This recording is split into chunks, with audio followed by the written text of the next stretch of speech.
house. Welcome to Friday Manna. My name's Jeremy Connell, and I just am blessed to bring you guys the word this morning. The verse that I've really been looking at and God's shown me that I want to bring to you is Psalm 51:12, and it says this. It says, "Restore me the joy of your salvation and uphold me by your generous spirit." Let's get a little background. So this is a Psalm of David, and this is right after Nathan the prophet had confronted him over his sin with Bathsheba. So this is his psalm of repentance. And I just love this because he says, he's going through a hard time. He's just committed one of the biggest sins that we know of, right, in his life. And he's praying to God and he says, "Restore to me the joy of your salvation." Today, I want to talk about joy. These times in this life, there's so many things that can take away your joy. As Christians, we need to represent Christ, and we need to have the joy that comes with that. We can't let the circumstances, the coronavirus, what the government's doing, we can't let those things steal our joy. This is something that I struggle with on a daily basis. I mean, there's these things in life that just bog me down, that take my focus away from God. And honestly, it didn't hit me. I was kind of grumpy this morning and worried about how the day was going to go. I didn't get my devotion in, and God kind of gently guided me, said, "Hey, you need to sit down and pray. You need to sit down and read." And I sat down and read a daily devotional, and it just kind of punched me in the face.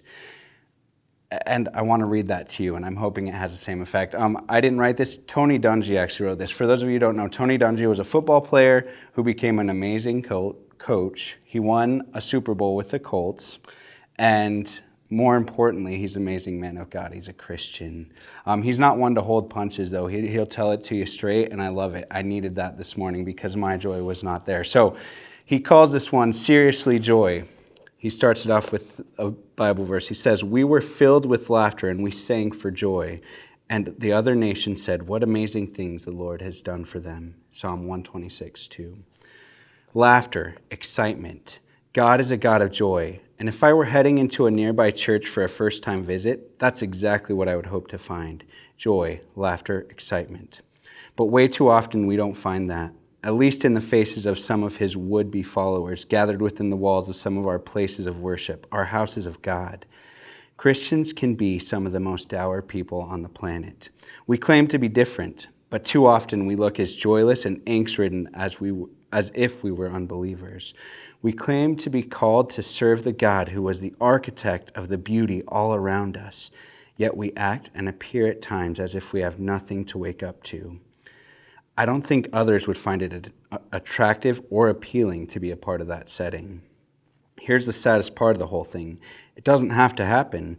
Times can get tough. I know, I've been there.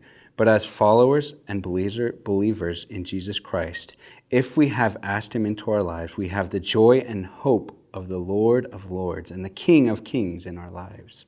A joy that can overcome whatever we face. A joy that leads us into all the fullness of our future with him in eternity. Let it out. Let the joy out. Let the source of your joy, Jesus Christ, shine through you to the world around you. Let the joy, love, and power of the God of the universe flow through you so that others see a twinkle in your eye, a smile on your face, and laughter in your voice. Then they'll see him, and he is the only one, and he is the one they'll be attracted to. And here's the uncommon key. It says, "Consider yourself a PR person for Jesus. Your joy should be contagious and irresistible to unbelievers. Find a body of like-minded people who want to share God's joy with others and start an epidemic." Man, that was powerful. And this morning it just hit me. I mean, God is the center of our joy. Think about it. We were dead, filthy sinners, right? We had no right. We had no path to God. And God, in his extraordinary love for us, sent his son to die on a cross, a horrible death, as a sacrifice for my sin. There's no greater joy that we could ever have.